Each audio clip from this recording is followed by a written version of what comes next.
It's time for Herd Mentality, the weekly episode where you control the discussion today on Locked On Bills. You are Locked On Bills, your daily Buffalo Bills podcast. Part of the Locked On Podcast Network, your team every day.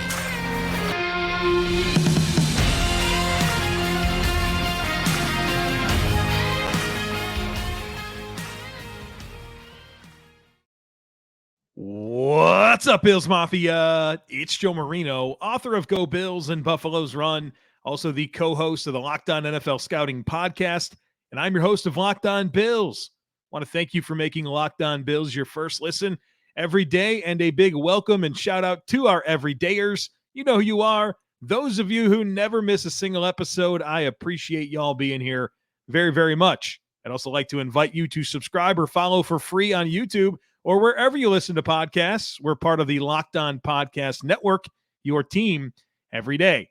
Today's episode is brought to you by LinkedIn Jobs. LinkedIn Jobs helps you find the qualified candidates you want to talk to faster. Post your job for free at linkedin.com/LockedOnNFL. That's linkedin.com/LockedOnNFL to post your job for free. Terms and conditions apply.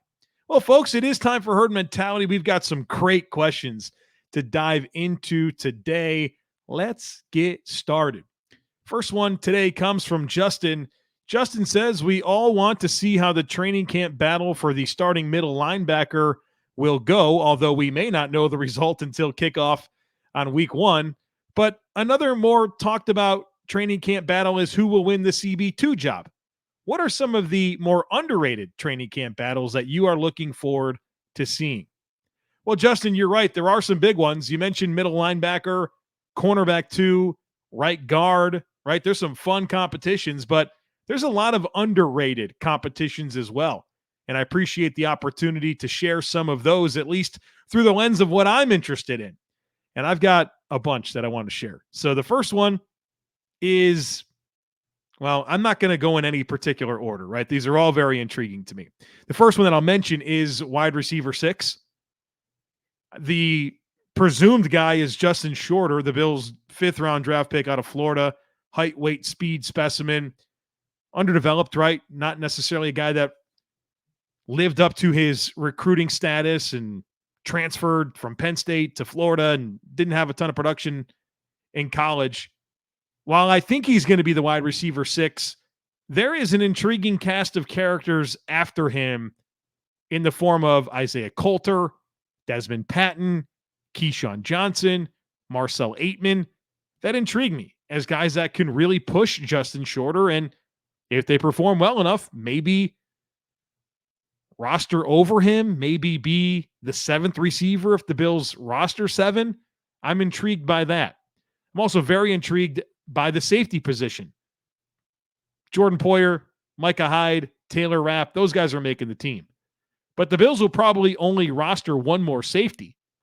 And that means between DeMar Hamlin, Cam Lewis, and Dean Marlowe, only one of them is likely to make the team. Not to mention Jared Maiden, who was on the roster last year towards the end of the season. He was rostered. And Zane Anderson, who the Bills signed this offseason, one of the first moves they made was signing him, who is a experienced special teams player in the NFL. So of Hamlin, Cam Lewis, Dean Marlowe, Jared Maiden, and Zane Anderson, who is safety 4? I'm intrigued to find out. Defensive end intrigues me a lot. Let's assume Von Miller is on the PUP list to start the season. Then you have Greg Rousseau, Leonard Floyd, and AJ Epinesa, who I think will make the roster. And then you have 1 or 2 spots available for the likes of Boogie Basham, Shaq Lawson, Cameron Klein, Shane Ray, Kingsley Jonathan. Which 1 or 2 of them makes the roster? And then I'll shout out one more position battle at offensive tackle where Spencer Brown, Deion Dawkins, I think, are roster locks. But then you have David Questenberry, Brandon Shell, and Tommy Doyle competing for 2 spots. Who makes the team and who doesn't? Fascinated to find that out. There wasn't a lot of guaranteed money on Brandon Shell's deal. Questenberry has time on task as the swing tackle last year that played some interior. Tommy Doyle, a draft pick who I think the team really likes. that wound up being meaningful as a jumbo tight end, played some guard, played some tackle. I'm intrigued. So outside of those big ones, cornerback 2, middle linebacker, and right guard, there's a lot of other intriguing storylines and training camp battles that I'll be glued to in the coming weeks. Next one here comes from Ben, and Ben has a question I think a lot of people might have. He says, I always wondered why Matt Milano can't have the green dot and call plays for the defense. This way, let Dorian Williams be the middle linebacker and excel with executing the defensive call. I think there's a number of factors that play into this, and I'm not sure one is more important than the other, but the first thing that I'll say is that Matt Milano is not the middle linebacker, right? So he's often aligned in different places, whether that's on the hashes as an overhang defender. He's not necessarily consistency right there in the middle of the defense. And from just a logistical standpoint, the alignment of lining up in the middle of the defense puts you in position to communicate to the front and to communicate to everybody behind you because of where you're located. But then the next thing is really a question that I have, and it's, is Matt Milano a communicator? He seems to be kind of a reserved to himself type guy. We rarely ever hear from him in terms of press conferences. Just doesn't seem to be an overly animated, like communicative type person. And that's okay, right? But that probably plays into him not being a green dot player. Probably lesser of the two items, right? It's probably more about the proximity, and traditionally you want your middle linebacker to be that communicator. But if Matt Milano's just not that type of guy, he's not that type of guy. And I think that could be part of the reason why. Dan says, in your recent podcast, you said that Josh Allen to Stephon Diggs 46-yarder in the Lions Thanksgiving game was one of your favorites. I'm with you on that. That was one of my favorite Josh Allen plays. But what about all of the plays during the McDermott era? For me, that Allen throw is second only to one other play, the Hyde interception in 2021, the divisional round against the Patriots. Third would be the Hines kickoff return post-Hamlin injury, or maybe the Hines return would be number one for me. This is so hard to do. Want to have a go at it? All right, so I'm going to give you my top 3 plays of the McDermott era, and I'll tell you what, this is hard because there are so many that stand out to me, and there's so many that stand out to me just because of skill, right? Like just crazy skill involved to make the play, whether it's the Josh Allen ridiculous touchdown pass to Robert Foster against Jacksonville, Josh Allen in the QB sneak against the Dallas Cowboys on Thanksgiving, Josh Allen touchdown, game-winning touchdown pass to Dawson Knox against the Chiefs. Like there are some big moments, and there's some really crazy skill involved. Like you mentioned, the Micah Hyde interception against the New England Patriots was unbelievable. But to answer this question, I wanted to put an emphasis on the magnitude of the moment that would make it my favorite play. And so I actually have 4 plays for you. So let me sneak in a 4th if I can. Number 1, I think it just has to be the Nyheim Hines kick return touchdown post Damar Hamlin. I mean, the very first play, he houses the opening kickoff.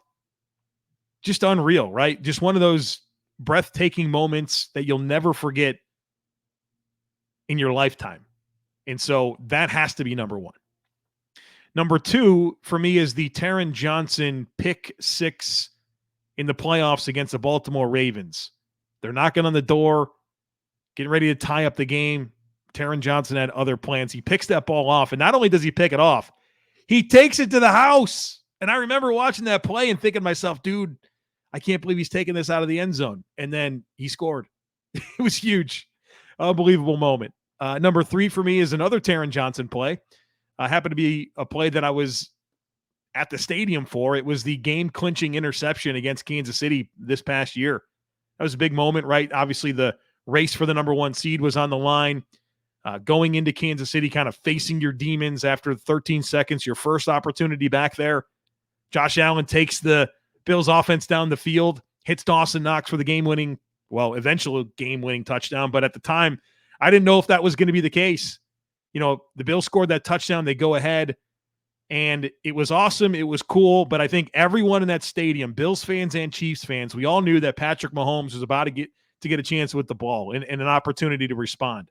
And there's plenty of time on the clock. And I was sitting there with actually Kristen Kimmick and Alyssa O'Reilly, and I think we all just kind of knew, like, this is cool, but Mahomes is going to take them down the field. They're going to score. They're going to win the game.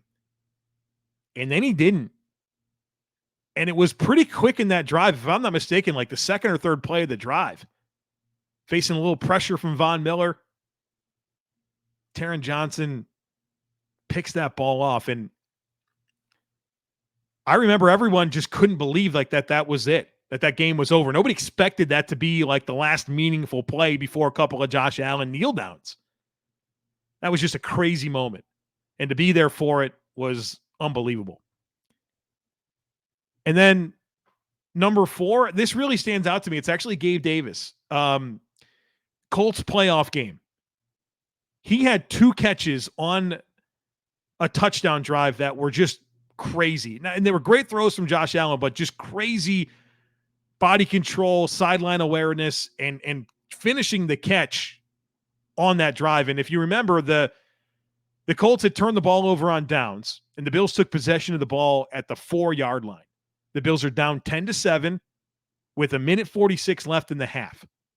The Bills, of course, march down the field, score a touchdown. I think Josh Allen had a touchdown run to cap the drive.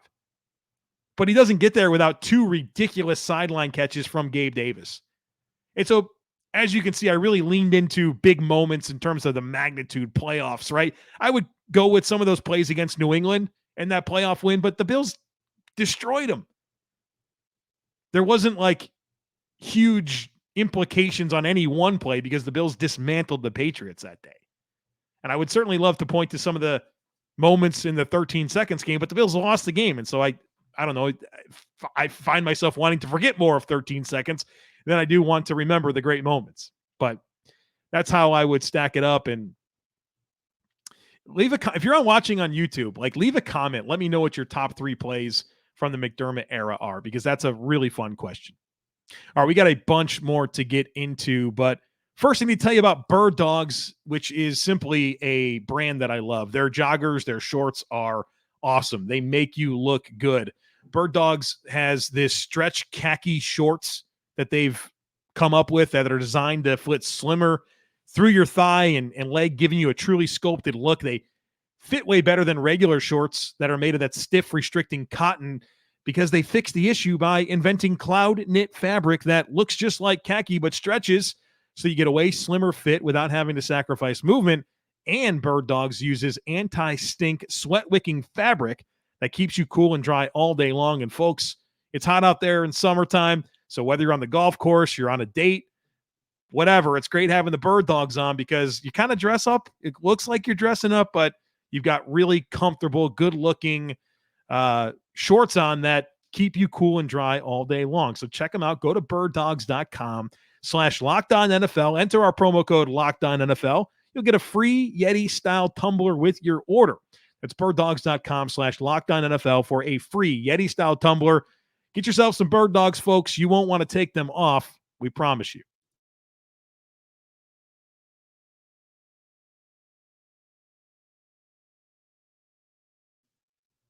All right, the next one here comes from John, and I appreciate this question from John, even though he's disagreeing with me. John says, I really enjoyed your episode with Bruce Nolan saying who you both would have drafted in Bean's shoes. I think the majority of Bills fans would have hated if Bean went with your draft.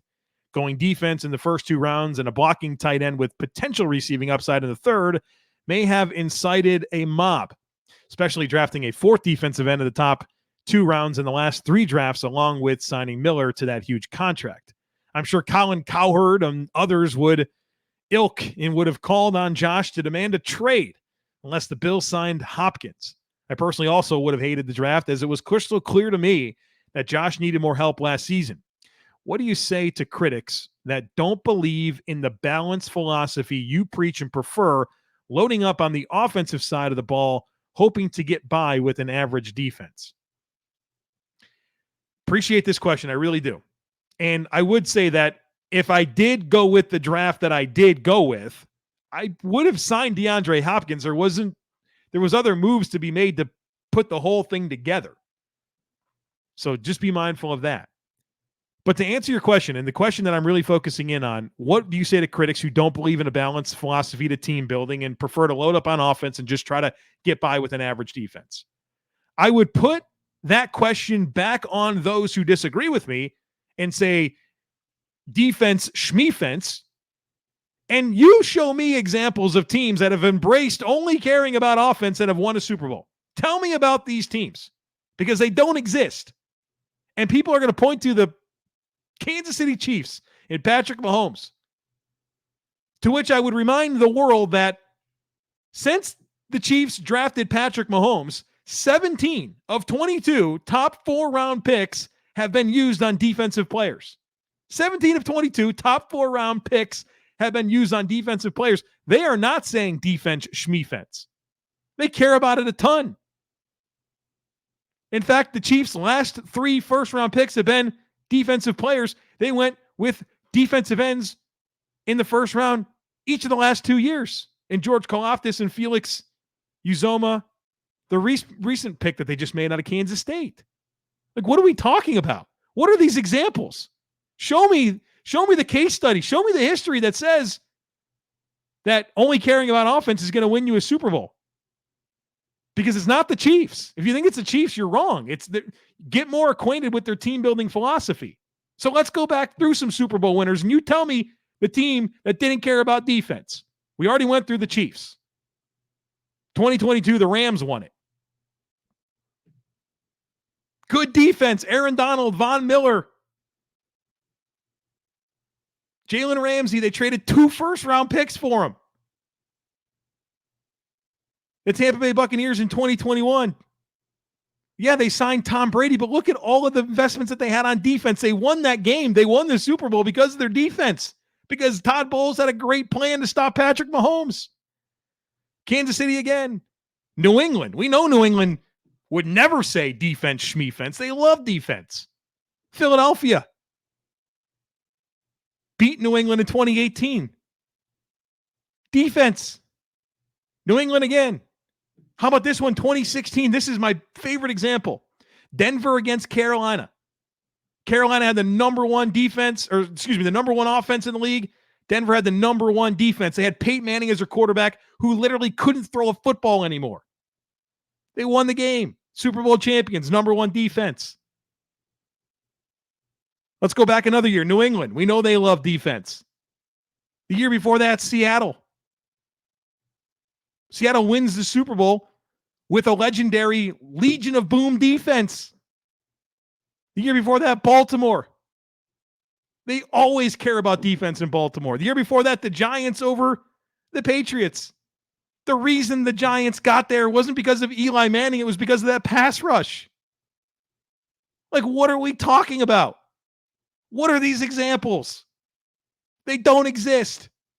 There's no team that's won a Super Bowl in recent history that said defense doesn't matter. I don't get it. I don't get that. You want to score points, but you always got to stop points from being scored. I don't get it. What are we talking about? So you tell me.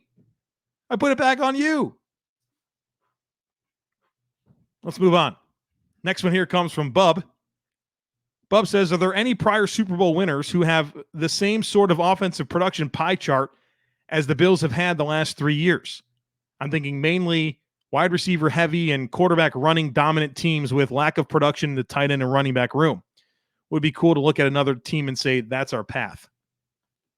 First of all, I'd say this. The Bills definitely play football different than other teams. Josh Allen is such a unique football player that I don't know that you're ever going to look at the Bills compared to another team and say, yep, that's the path, because the Bills are paving their own path. But one thing that's really interesting when I do look over recent Super Bowl winners and I think about offensive strategy, I see teams with high quality tight ends and very little running back production. looking at the recent Super Bowl winners, we just did this. Kansas City last year, Travis Kelce, hello, greatest tight end ever potentially, right? I mean, if it's not him, it's Gronk. Then you had the Los Angeles Rams, and they have Tyler Higbee, and I wouldn't say that they're a big-time tight end dominant team. But go back a year before that, Tampa Bay, Rob Gronkowski, right? Year before that, Kansas City, Travis Kelce. The year before that, New England, Rob Gronkowski. The year before that, Philadelphia, Dallas Goedert and Zach Ertz. Year before that, Rob Gronkowski. All of these teams that are winning Super Bowls lately have had really elite tight end production, and I would say very little running back production. And so I think it's cool that you can look at this recent history of success and really see a lot of teams with high caliber tight ends getting it done. I think that's really cool. So maybe that's a little nugget that we didn't realize when the Bills paid Dawson Knox and drafted Dalton Kincaid, and perhaps they've done the work and said, look, these tight ends are out there making big impacts and winning Super Bowls. Maybe we should get one of those guys. Hopefully Dalton Kincaid can be that. Next one comes from Alan.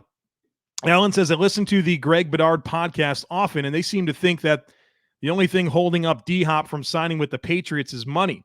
I have a different theory. I think Hopkins is using mid-teams like the Pats and Titans to try to force the hand of teams he actually wants to play for.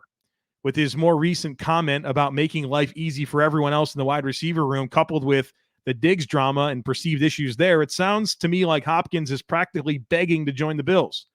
While I find the idea utterly hilarious that Hopkins would step on Belichick's face to boost him up to sign with the Bills, what's actually going on here? Obviously, he's either not getting the money he wants, the team he wants, or the situation he wants, but am I just participating in wishful thinking, or do you think there's still a chance Hopkins settles for whatever the Bills can give him, or is he waiting on the potential Chris Jones extension? I think for DeAndre Hopkins, it's a real test of what his priorities truly are. And I think he's being patient, and I think that's smart, and I think leveraging the Patriots and leveraging the Titans as possible places for him to go is a smart play on his behalf.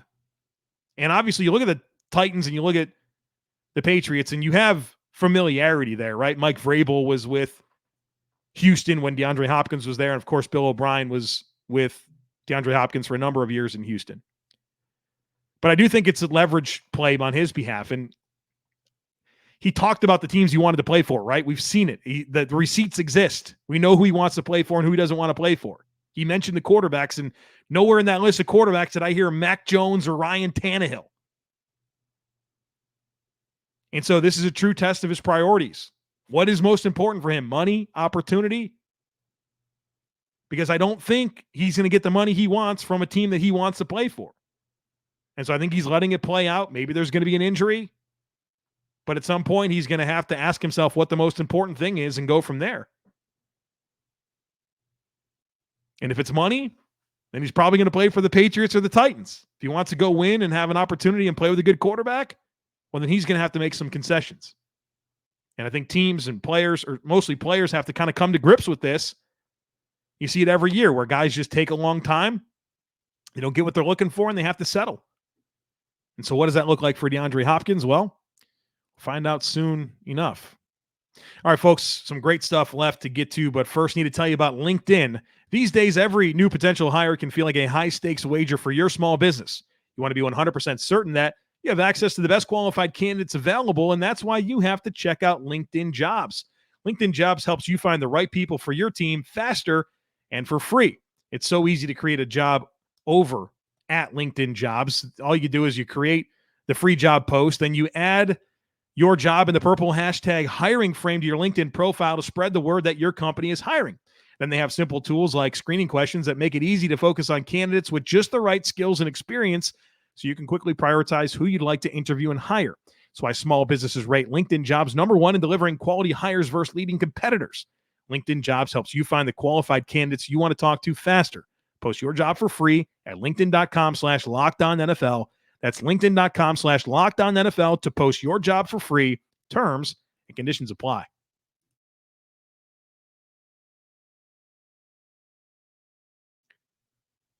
All right, let's close this thing out with some really good questions that are left. The next one comes from Brian, who says, Joe, what do you think about the disconnect between what the Bills seem to tell us about what they want to do on offense through various personnel moves and what we end up seeing on the field? 2 examples, the repeated pursuit of a pass-catching running back, whether it's Jerick McKinnon, James Cook, or Nyheim Hines. I think he meant to say J.D. McKissick. And attempts to get 2 solid tight ends in Hollister, O.J. Howard, and now Kincaid. Why do you think neither pursuit seemed to materialize on the field? Well, the tight end, one could be argued that they just haven't had the right personnel. The running back situation with Hines last season seemed odd to me. You obviously want a pass-catching running back. You got 2, but didn't seem to use either. Maybe too hard to integrate a rookie and a midseason trade into the offense. Yeah, Brian, good question. I think the tight end stuff is they just haven't found the right second tight end. All those players just didn't work out. And it is what it is. As far as the pass-catching running back, that one's interesting to me. I think it's not just as simple as trading for Nyheim Hines midseason and trying to incorporate him into your offense, but you had 2 other layers to this that I think hurt Nyheim Hines' ability to get on the field offensively. And the most important one is Josh Allen got injured literally right when they got Nyheim Hines. He wasn't practicing. And we talked about it was harder for him to make some of those shorter throws. It wasn't a good situation, right? I mean, Josh literally didn't practice for weeks. You're incorporating a new piece to your offense. That's tough. Now, the other part of that is like that simultaneously happened while James Cook was kind of ramping up his role on the offense. And you're probably not going to take away those James Cook's opportunities when he was playing as well as he did. But I would say that doesn't totally dismiss this, because I think the Bills have wanted to have more pass catching production from their running backs. But I think it's more about Josh Allen. I don't think Josh Allen's very eager to kind of check it down and throw it to these running backs. And so, honestly, that's where I put the most of this, is Josh Allen's just decision to not throw it to them. His eyes are down the field. He's not thinking about dumping the ball down to running backs. So I think that may be the biggest factor. Next one comes from Ian. Ian says, I was wondering if in any way possible you can compare Sean McDermott's defensive personnel with his Super Bowl Panthers defense and maybe his best Eagles defense in relation with the Bills' current defense. I'll do the Bills and Panthers. I want to leave off the Eagles because it was so far back in time, but also he was only there as a coordinator for like a couple of seasons. And so I don't know that his fingerprints were all over that personnel. But the 2015 Super Bowl Panthers defense and the current Bills defense, I think, is fun to contrast. Let's look at defensive end. The Panthers had Charles Johnson, Jared Allen, Coney Ely, Mario Addison. It's a really good group of veterans, all very much compression style players that don't have a ton of juice, right, in terms of athleticism and burst and quick twitch, right? Long arms, compression style guys, which I think is different in terms of what the Bills now have. I mean, Rousseau and Epinesa kind of fit that, but Von Miller and Leonard Floyd are different types of cats. And so I think you can see how Sean McDermott has evolved his preferences when it comes to defensive end by comparing the makeup of those 2 different groups. Then you go to defensive tackle. The Panthers had Starlo Talele, Kawan Short.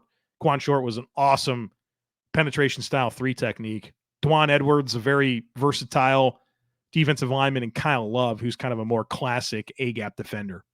The Bills had Oliver, Daquan Jones, Poona Ford, Jordan Phillips, Tim Settle. You can kind of see some similarities, a couple of plugs, right, in Jones and Ford, much like Love and Starlo Talele. Versatile player like Dwan Edwards, you kind of foil that against Jordan Phillips. You can see that. And then penetration style player in Kawan Short and Ed Oliver. I think the makeup of both of those are pretty similar. Linebacker, wow, we got some real different stuff going here. The Panthers had Luke Kuechly, Thomas Davis, and Shaq Thompson. Shaq Thompson's rookie season, by the way, in 2015. The Bills have Matt Milano and whoever the heck's going to start at middle linebacker. Maybe you can lump in Taron Johnson a little bit into this because the Panthers played Shaq Thompson a fair amount in the slot. But that's where I think you see the biggest differences in talent and makeup of players. It's the linebacker spot where Kuechly and Davis was just an unbelievable pair. The Bills have Matt Milano, and we'll see. At corner, the Panthers had vets, right? Charles Tillman, who actually got injured, didn't play in the playoffs. Robert McClain replaced him in the playoffs. Josh Norman, who was a budding star in 2015. And then in the slot, they had to play a couple of different players. In Ben Wickery, who got injured. And then Cortland Finnegan was a veteran who was kind of their guy for the playoffs. The Bills, obviously, Trey White, Kyrie Elam, Taron Johnson, Christian Benford, Dane Jackson. I think the big difference here is experience, where the Panthers' corners were just vets, right? Aging vets. You think about Charles Tillman, Robert McClain, and Cortland Finnegan. I mean, those guys had some years on them. And then safety, I think the Bills' 2023 group is just way more dynamic. Jordan Poyer, Micah Hyde, Taylor Rapp, those guys against Kirk Coleman, Roman Harper. Those are like split zone safeties that don't have much range, that are more downhill tacklers. The Bills just have a lot more versatility. So that's how I would contrast the two units. I would say the current Bills defense has the edge for sure at safety. Probably defensive tackle when considering the depth. I might call defensive end a push. Maybe the Bills are a little bit better there, but obviously linebacker is definitely an advantage that the Panthers had. Cornerback, interesting. I think the current Bills have more talent, more upside, but there are some legit vets on that Panthers defense. Next one comes from Matt. Matt says, who do you predict will replace some of our big losses in special teams aces of Taiwan Jones and Jake Kumaro? Looking at the current roster size and athletic profiles, I see Terrell Bernard and Justin Shorter as very similar to those previously stated players. Obviously, roster battles are going to impact this, but I think when you consider core four special teams options for the Bills, there's a ton still, despite not having Taiwan Jones or Jake Kumaro anymore. I mean, Tyler Medikevich, Saron Neal are still around. Reggie Gilliam, Quentin Morris, who are four-phase guys. You mentioned Justin Shorter. I think Trent Sherfield has a chance to be an impact special teamer. Cam Lewis, Balin Spector, whoever loses the middle linebacker competition. So between Tyrell Dotson, Terrell Bernard, Dorian Williams, two of them will be core four special teamers. I mean, that's like 12 guys right there. I think the Bills have plenty of options when it comes to core four special teamers, but also replacing Taiwan Jones and what he's meant for the special teams units. Last one today comes from Tyler. Tyler has a fun question. He says, a good friend who is a Dolphins fan is the guy who turned me onto your show from listening to you and Kyle. This friend and I have wondered aloud how a Dolphins fan from Delaware and a Bills fan from North Carolina become best friends. What's the bromance story of you and Kyle? I don't think I've heard either of you address that. My Finns fan friend is the father of my 6-year-old's best friend, and we just happen to hit it off. It's a good question. I ask myself this all the time. I wish Kyle wasn't a Dolphins fan. I don't know what to do about that, but he is. So Kyle Krabs is my best friend. I was the best man in his wedding. He was the best man in my wedding. He honored me by asking me to be his daughter's godfather. So there's just a lot there, right? We're really close. The way that we became friends is we both kind of started our careers or our pursuit of careers in football media at the same time. And a big part of this job and getting to the point where you can do this full time is networking, developing relationships. And I think Kyle and I realized early on that we were like-minded in a lot of ways. And what I mean by that is how we saw football and our work ethic, right? I think we personally have a lot of very different interests, right? I think we're very different people, but we have similar work ethics and we have very similar views on the game of football. And I think we naturally just kind of gravitated towards each other on Twitter. And, you know, we had wound up doing some roundtable stuff together. We did some podcasts together, and it just became clear that we were a good fit to work together. And then I invited Kyle to go to the Senior Bowl with me. I mean, we were both going to go to the Senior Bowl, but it was like, well, let's go together. And he, at the time, lived in Philadelphia. I live in Charlotte. And he was going to drive to Mobile, Alabama. And I was like, dude, why don't you just drive to Charlotte and then we'll drive the rest of the way? And that car ride was like a very big moment for us where we really bonded and kind of talked about how we can glow up or we can ascend in the industry together. And it worked out. I mean, we really wanted it bad. And we schemed a lot on that car ride and talked about what we needed to do to get to the point where we can do this full time. And we executed the plan and got lucky along the way. And here we are. But obviously, from that moment, obviously, like I mentioned, we realized that we were like-minded in terms of our approach, but then kind of working towards that common goal together, I mean, you become really tight. And I mean, we've been doing a daily podcast together since 2016. I mean, every day we talk, right? And so we record the show, but like, obviously we get in there, we talk about what's going on with our lives and our families. We hang out together. I'll go visit him. He'll come visit me, all that type of stuff. So it's a really cool relationship. I'm very thankful for it, but we just bonded on Twitter, became real life friends, pursued our dreams together. And here we are. Now, with that said, go Bills. And I hope that the Dolphins lose every game. I'm kidding, but not really. But we do have good, healthy conversations about the Bills and Dolphins. And like I said, I wish I could change that about him. The question really is, why is Kyle a Dolphins fan? I mean, this guy grows up in Pennsylvania, lives in Georgia for a few years, and he's going to tell you that the Dallas Cowboys were the big bad team when he was growing up, and he didn't want to just do that. And he saw Dan Marino and loved them and wanted to become a fan of the Dolphins and has since. But I mean, the guy's never even lived in Miami. At least I've lived in Buffalo.